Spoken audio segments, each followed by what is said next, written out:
বন্ধুরা, আগামী 24 ঘন্টায় সাবধান হয়ে যাও। তোমাদের কুণ্ডলিতে 9 গ্রহের তাণ্ডব শুরু হতে চলেছে। এই 9 গ্রহ একসাথে তোমার জীবনে এমন একটা পরিবর্তন আনতে যাচ্ছে যা শুনে তোমার জীবন চমকে উঠবে। দেখে যাও, যতবার তোমার কুণ্ডলিতে 9 গ্রহ হুলস্থুল করছে, ঠিক ততবার তোমার জীবনে এমন কষ্ট, এমন দুঃখ আর এমন যন্ত্রণা এসেছে যা তুমি স্বপ্নেও ভাবতে পারোনি। আমার উদ্দেশ্য তোমাকে ভয় দেখানো না, শুধু সময় মতো সতর্ক করা যে সামনে আসা সময়ে তোমাকে কোন কোন কাজের জন্য প্রস্তুত হতে হবে, কেমন সাবধানতা অবলম্বন করতে হবে, কোন জায়গা থেকে, কোন জিনিস থেকে দূরে থাকতে হবে। কারণ দেখুন বন্ধুদের, যখন কারো কুণ্ডলিতে 9টা গ্রহ এলোমেলো থাকে তখন তার পুরো জীবনটাই একদম নষ্ট হয়ে যায়। বন্ধুদের, এক একটা কথা খুব মনোযোগ দিয়ে শুনতে, খুব মনোযোগ দিয়ে বুঝতে, কারণ এমন ভবিষ্যৎবাণী গুরুজি বারবার করেন না। আমি তোমাদের গ্যারান্টি দিচ্ছি, এই পুরো ইউটিউব চ্যানেলে আজকের আগে এমন তথ্য কেউ তোমাদের দেয়নি যা আজ আমি তোমাদের জন্য নিয়ে এসেছি। দাদাগুরু বলেছেন। আপনার কুণ্ডলী খুলে দেখানো হলো। দাদাগুরু যখন কুণ্ডলী খুললেন তার চোখও বিস্ময়ে চরকে উঠল। কেন? কারণ শনির একটা নতুন প্ল্যান তৈরি হয়েছে, আর রাহুকেতুর মিলেই শনির সঙ্গে আপনার জীবনে বড় ধরনের বিশৃঙ্খলা সৃষ্টি করতে চলেছে। দেখুন, গত কিছু সময় ধরে আপনি সবকিছুর জন্য তৃষ্ণার্ত ছিলেন, সুখের জন্য, টাকার জন্য, পরিবারের জন্য, ব্যবসার জন্য আর নিজের জীবন ভালো করার জন্য। আপনার জীবনে এমন কোনো কষ্ট নেই যা আপনাকে কষ্ট দেয়নি, আর এ কথা আপনি নিজেও ভালো করেই জানেন। ভালোভাবে বুঝুন, গত 2 মাস ধরে তোমার জীবনে খুশির নামে কিছুই ছিল না। তাই বন্ধুরা, এখন মনোযোগ দাও যদি তুমি সামনের সময়টাকে দারুণ করতে চাও। কেন? কারণ দেখো, একটা নতুন বছর শুরু হতে চলেছে, একটা নতুন অধ্যায়ও শুরু হচ্ছে। তাই আমি তোমাদের কাছে বিনীতভাবে অনুরোধ করছি, একটি অনুরোধ, যে এই ভিডিওটা শুরু থেকে শেষ পর্যন্ত মনোযোগ দিয়ে দেখতে হবে। আমি গ্যারান্টি দিচ্ছি, এই ভিডিও দেখার পর তোমাকে আর জীবনে কোনো কিছুর জন্য কষ্ট পেতে হবে না। তাই প্রথমেই তোমরা সবাই এই ছোট্ট ভিডিওটা লাইক করে দেবেন, আর কমেন্ট বক্সে বন্ধুদের জন্য জয় মা মহাকালী অবশ্যই লিখবেন। দেখুন, মহাকালী মানে হলো সব গ্রহের রক্ষাকর্তা, আর মানুষকে তার 9 গ্রহ থেকে রক্ষা করেন। তাই যদি আপনি আপনার ভাগ্য গড়তে চান, যদি আপনার ভাগ্য ঝকঝক করতে চান, তাহলে কমেন্ট বক্সে মা রানীর নাম অবশ্যই লিখবেন। আপনার আবেদন সরাসরি মা নবদুর্গা আর মা কালরাত্রির পদতলে পৌঁছে যাবে। পদতল বলতে মনে পড়ল, বন্ধু, গত কিছুদিন ধরে আপনি প্রতিটি মন্দিরে গিয়ে ঢোকা দিয়েছেন। প্রতিটি মন্দিরে বন্ধুরা, তুমি সিঁড়িতে তোমার আবেদন দিয়েছো, কিন্তু সেটা গ্রহণ করা হয়নি। কেন হয়নি? কারণ এর পেছনে একটা বড় কারণ আছে। তোমাদের গ্রহগুলো এখন তোমাদের পাশে নেই, আর তারা পাশে আসছে না কারণ তোমাদের কাজগুলো ঠিকমতো হয়নি। দেখো, আমি অনেকবার বলেছি, জীবনে প্রথমেই তোমাদের কাজ ঠিক করতে হবে। তোমাদের যে মিথ্যে বলার অভ্যেস আছে সেটা আগে বদলাতে হবে। কারণ মিথ্যে ছোট হোক বা বড়, যে কোনো ধরনের মিথ্যে মিথ্যে মিথ্যে বলার অভ্যেস প্রথমেই তোমাকে ছেড়ে দিতে হবে। বন্ধুদের বলছি, অনেকবার অজান্তেই তুমি তোমার জীবনসঙ্গীকে মিথ্যে বলো, তোমার বাবা মাকে মিথ্যে বলো, তোমার সন্তানকে মিথ্যে বলো, যেখানে ব্যবসা করো সেখানেও মিথ্যে বলো। মিথ্যে বলার সরাসরি প্রভাব পড়ে তোমার গ্রহগুলোর অবস্থার উপরে। দেখো, মিথ্যে বললে মানুষের মঙ্গল গ্রহ দুর্বল হয়ে যায়, আর যদি মঙ্গল দুর্বল হয় এটা অশুভ প্রভাব ফেলে। মঙ্গল গ্রহ তো হলো এক ধরনের আগ্রাসী প্রকৃতির গ্রহ, আর যদি এই গ্রহ তার সীমা ছাড়িয়ে যায়, মানুষের জীবনে তার সব সীমা ধ্বংস করে ফেলে। তাই মিথ্যে বলার অভ্যেস প্রথমে তোমাকে ঠিক করতে হবে। বন্ধুরা, খেয়াল রেখো, বিশ্বাস খুব ছোট একটি জিনিস। এই শব্দটা ছোট হলেও এর পেছনের অনুভূতি অনেক গভীর। এটাকে বুঝতে হবে বন্ধুদের, যে তুমি আগে কারো বিশ্বাস ভেঙে ফেলেছিলে, আর সেই বিশ্বাস ভাঙার পেছনে তোমার জীবনে অনেক কারণ বা অজুহাত থাকতে পারে। কিন্তু দেখো, কখনো কারো বিশ্বাস ভাঙা উচিত নয়। আজ যদি তুমি বিশ্বাস ভেঙে দাও, তাহলে ঈশ্বর আগামীকাল তোমার সেই বিশ্বাসের কোনো মর্যাদা রাখবেন না যেটা তুমি অন্যদের থেকে আশা করো। এই দুইটা জিনিসও তোমাকে ভবিষ্যতে কারো কাছ থেকে আশা করতেই হবে না। কেন? কারণ প্রত্যেক মানুষ ওই রকম হবে না যেভাবে আমরা চাই। আমরা চাই আমাদের জীবনে মানুষরা ভালো হোক, যারা আমাদের চারপাশে থাকে তারা সত্যি কথা বলুক, কখনো মিথ্যার আশ্রয় নেবে না, কখনো লোভ দেখাবে না, আমাদের থেকে কোনো রকম অহংকার করবে না। সবাই তো একই কথা চায়, কিন্তু আজকের সময় যারা অন্যদের থেকে ভালো আশা রাখে তারা কি সত্যি পাই? নিজের প্রতি মানুষদের ভালো মনোভাব রাখাটা খুব জরুরি। বলতো, তুমি তোমার জীবনে কবে শেষবার কারোর জন্য ভালো মনোভাব পোষণ করেছিলে? দেখো, কখনো কখনো মনোভাব আর নীতি দুইটাই আমাদের জীবনের উপর গভীর প্রভাব ফেলে। তুমি বলছো, ভাই টাকা আসে কিন্তু টিকে থাকে না, ভাই আমি সন্তান সুখের জন্য খুব কষ্টে আছি, প্রতিটি মন্দিরে গিয়ে প্রার্থনা করেছি, প্রতিটি মন্দিরে ইচ্ছা পূরণের জন্য মনের কথা বলেছি, কিন্তু সন্তান হচ্ছে না। পরিবারের সবাই একে অপরের সঙ্গে ভালোবাসায় থাকতে পারছে না। কখনো কখনো ভাইদের মধ্যে ঝগড়া হয়, কখনো মা বাবার মধ্যেও তখন ঝগড়া শুরু হয়, কখনো কখনো স্বামী স্ত্রীর মধ্যে এতটা অশান্তি হয় যে বিচ্ছেদের কথাও আসে। তাহলে কেন এমন হয়? কারণ তুমি যেই ভাবনা রাখো, যেই নীতি মানো, ঠিক সেই সবই তোমার জীবনে আসবে। এখন দেখো তুমি কেমন মানুষ। তুমি কি সেই মানুষ যার পাড়া প্রতিবেশীর সুখ সহ্য হয় না? তুমি কি সেই মানুষ যে প্রতিবেশীর উন্নতি দেখে হিংসা করে বা সম্পর্কের উন্নতি দেখে মন খারাপ করে? যদি তাই হয় তাহলে খেয়াল রেখো বন্ধু, তোমরা যা দেবে, যা ভাববে, ঠিক সেটাই তোমার জীবনে ফিরে আসবে। তুমি ফিরেই আসবে। এখন যে কোনো রূপে আসতে পারে, তার কোনো বন্ধুদের গ্যারান্টি নেই। তাই আমি তোমাকে বলছি, দেখো, আগে নিজের উন্নতিতে মনোযোগ দাও। অন্যদের বদলানোর যে বুদবুদটা তোমার মাঝে আছে সেটা একটু চাপা রাখো, আর প্রথমেই নিজেকে সেরা করার দিকে নজর দাও। কারণ যে মানুষ নিজেকে সেরা করে ফেলে সেই মানুষটাই সবচেয়ে ভালো। আজকের জীবনে তুলনা করা প্রত্যেকের জন্য খুব জরুরি হয়ে গেছে, কারণ সবাই সেটা বুঝতে পারছে, কিন্তু এটা ততটা জরুরি নয়। তোমার বাড়িতে চলুন, আশেপাশে একবার তাকিয়ে দেখুন। যদি আপনার কোনো বড় ভাই থাকে বা ছোট ভাই বা কোনো বন্ধু, কোনো আত্মীয় থাকে, যদি সে জীবনে এগিয়ে যাচ্ছে, সাফল্যের শিখরে পৌঁছেছে, তাহলে প্রথমেই আপনাকে তার সাথে নিজেকে তুলনা করতে হবে না। কারণ আজকের দিনে তুলনা করা বন্ধুত্বের সবচেয়ে বড় দুঃখের কারণ। আল্লাহ আমাদের ইচ্ছা, জীবন, মনোভাব অনুযায়ী যা ঠিক করেছেন সেটাই অনেক ভালো হবে, কিন্তু অনেক সময় আমরা আল্লাহর সিদ্ধান্তের উপর আঙুল তুলি। অনেক সময় আমরা আল্লাহকে দোষারোপ করতে শুরু করি। হে ভগবান, তোমার কারণে আমার জীবনে এই দুঃখ এসেছে। হে ভগবান, তোমার কারণেই আমার জীবনে এই কষ্ট এসেছে। কিন্তু এমন ভাবনা তোমার মনে একদমই আসতে দেবেন না। আর এখন বন্ধু দেখো, বদনাম একটা এমন শব্দ যা মাত্র 4টা অক্ষর নিয়ে গঠিত, কিন্তু আজকের সময় সবাই বদনাম থেকে ভয় পায়। তাই আমি তোমাদের একটা স্পষ্ট ইঙ্গিত দিচ্ছি বন্ধুদের, শুক্র গ্রহের সঙ্গে সম্পর্কিত একটা সংকেত আছে যে কোনো একটা মেয়ে তোমার বিরুদ্ধে ভুল অভিযোগ তুলতে পারে, আর সেই ভুল অভিযোগের কারণে পুরো পরিবারের, সমাজে, আত্মীয় স্বজনের মধ্যেও আর পুরো মহল্লায় তোমার বদনাম হতে পারে। কারণ তোমার শত্রুদের সংখ্যা এখন অনেক বেড়ে যাচ্ছে।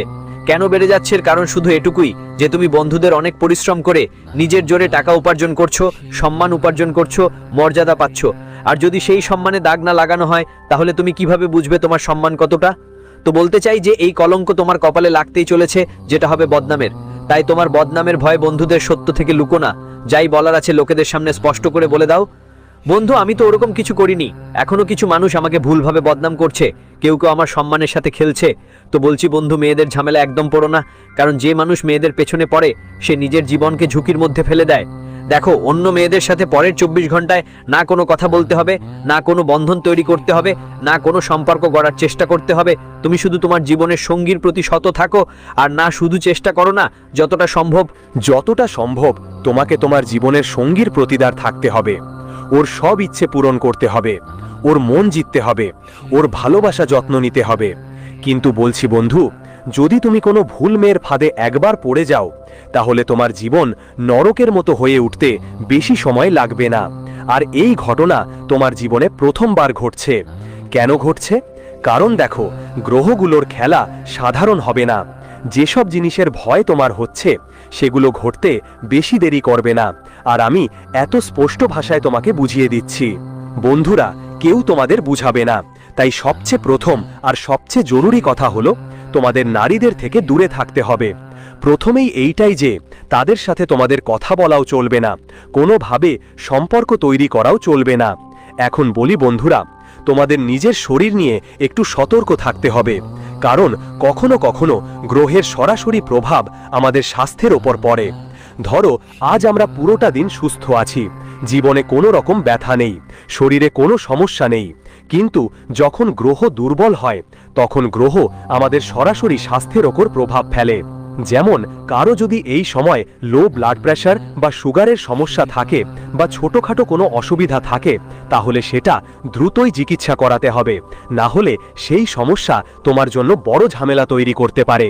এখন বলি বন্ধুরা, তোমাদের বাড়িতে এই সময় কিছু নতুন পরিকল্পনা নেওয়া হবে। আজকাল মানুষ খুব নজরদারি করছে। আমি তোমাদের জানিয়ে দিই, যদি প্রতিবেশী তার বাড়ি রিনোভেট করে, তাহলে তোমারও মন করবে, আরে আমি কেন না আমার বাড়িটাও রিনোভেট করি। আমি নিজের বাড়িতে কিছু নতুনত্ব আনতে গিয়ে অনেক সময় মানুষ বাস্তুশাস্ত্রের বিরুদ্ধে চলে যায়। তারা বাস্তুর নিয়ম মানতে চায় না, শুধু ফাঁক ফোকর খুলে দিয়ে কাজ চালাতে চায়। আধুনিক হওয়ার চক্করেই শাস্ত্রগুলো পড়া ভুলে যায়। কিন্তু মনে রাখবেন বন্ধুরা, বাস্তুশাস্ত্র পড়া খুব জরুরি। কারণ বাড়ির সুখ, শান্তি, সমৃদ্ধি, আর্থিক অবস্থা সবই বাস্তুর উপর নির্ভর করে। একটা কথা স্পষ্ট করে বলি, মনোযোগ দিয়ে শুনবেন, কারণ আপনার কিছু স্বপ্ন খুব শীঘ্রই পূরণ হতে চলেছে, আর সেই স্বপ্নগুলো পূরণ করতে আপনি জোরাজোরি পরিশ্রম করেছেন, দৌড়েছেন, মানুষের ওপর আশা রেখেছেন, কিন্তু আপনি একটি কাজ খুব ভালো করেছেন আপনার আগের সময়ে, আর সেটা হলো আপনি কখনো আপনার পরিকল্পনাগুলো কাউকে জানায়নি। আপনার পরিকল্পনাগুলো এতটাই গোপন রেখেছেন যে এক হাত দিয়ে কিছু করলেও অন্য হাতের খবর নেই। আর এখন বন্ধু, আমি আপনাকে বলছি, আপনি দেখবেন আপনি খুব ভালো মানুষ, আপনি সহজ সরল মানুষ, এবং আপনি এত ভালো যে যদি কেউ আপনার সঙ্গে খারাপ আচরণ করে, আপনি তার মনেই কোনো খারাপ চিন্তা ঢোকান না, আর তাকে কিছু বলেনও না। কিন্তু দেখুন, এখন তো কালযুগ চলছে, সময় আর এমন নেই যে আমরা ভালো থাকব, আমাদের সাথেও ভালোই থাকবে। আজকে অবশ্যই পাল্টা জবাব দেওয়া দরকার, কারণ যদি আপনি পাল্টা জবাব না দেন, তাহলে ঠিক সেই মানুষগুলোই আপনার ওপর আধিপত্য বিস্তার করতে পারে, যাদের আপনি খুব ভালো বুঝে তাদের সঙ্গেই থাকতে চাচ্ছেন। দেখুন, সাবাসী আর ছুরা দুটোই পিঠে লাগে, আর আমাদের জীবনে দু রকমের মানুষই থাকে। এক ধরনের মানুষ থাকে যারা আমাদের পিঠে সাবাস দেয়, যারা আমাদের পিঠে ছুরি ঘুষি মারে, তারা আলাদা। এখন তোমার ওপর নির্ভর করে তুমি দুটোর মধ্যে কোনটা বেছে নেবে। বন্ধুরা, আমি তোমাদের বলছি যে যদি তুমি নিজের জন্য বাড়ি কিনতে চাও বা কোনো প্লট নিতে চাও, তাহলে সহজ ভাষায় বলছি, তোমার স্বপ্ন খুব শীঘ্রই সত্যি হবে, আর স্বপ্ন পূরণ হলে তোমাকে সেই স্বপ্নের দায়িত্বও নিতে হবে। নিজের জীবনসঙ্গী নিয়ে তুমি কোনো ধর্মীয় যাত্রায়ও যেতে পারো। দেখো, যাদের নতুন করে বিয়ে হয়ে গেছে, এখন নববিবাহিত দম্পতিরা কি করে, বিয়ে হতেই তারা সোজা হনিমুনে চলে যায়, কিন্তু কখনো চিন্তা করে না যে বিয়ের পর সবার আগে আমাদের নিজেদের কুলের দেবী দেবতাদের মন্দিরে গিয়ে মাথা নুইয়ে আসা উচিত। কারণ আজকের দিনে মানুষ অনেক বদলে গেছে, আধুনিক যুগ হয়ে গেছে, কিন্তু এই আধুনিক যুগের চাপে মানুষ তাদের রীতিনীতি ভুলে গেছে। আর তারপর যা হয়, বিয়ে হয়ে যাওয়ার পর যখন মানুষ দেবী দেবতাদের কাছে মাথা নুইয়ে আশীর্বাদ নিতে যায় না, তখন স্বামী স্ত্রীর মধ্যে ঝগড়া শুরু হয়, আর বাড়ির পরিবেশ খারাপ হয়ে পড়ে। বাড়ির পরিবেশ খারাপ হয়ে গেলে পারস্পরিক ভালোবাসা পুরোপুরি শেষ হয়ে যায়। ভালোবাসা যখন পুরোপুরি শেষ হয়ে যায়, তখন শুধু সন্দেহ, দুঃখ, কষ্ট আর যন্ত্রণা সেই সম্পর্কেই থাকে, আর বিশ্বাস নামের জিনিসটা তো একদম শেষ হয়ে যায়। তাই বন্ধুদের আমি বলছি, আপনাদের প্রথমেই যা করতে হবে সেটা হলো সন্দেহের ওষুধ খুঁজে বের করা। আপনার মনে যদি কোনো প্রশ্ন থাকে, তাহলে সেই প্রশ্ন দূর করার চেষ্টা করুন, বসে কথাবার্তা বলুন, সমস্যার সমাধান করুন। সমস্যার সমাধান করার ব্যাপারে বিশেষ সতর্ক থাকতে হবে। আর বলছি বন্ধুদের, আপনি এই জীবনে কিছু মানুষের প্রতি অনেক অনেক ধন্যবাদ জানাতে চাইব, যারা তোমাকে এগিয়ে যেতে অনেক সাহায্য করেছে।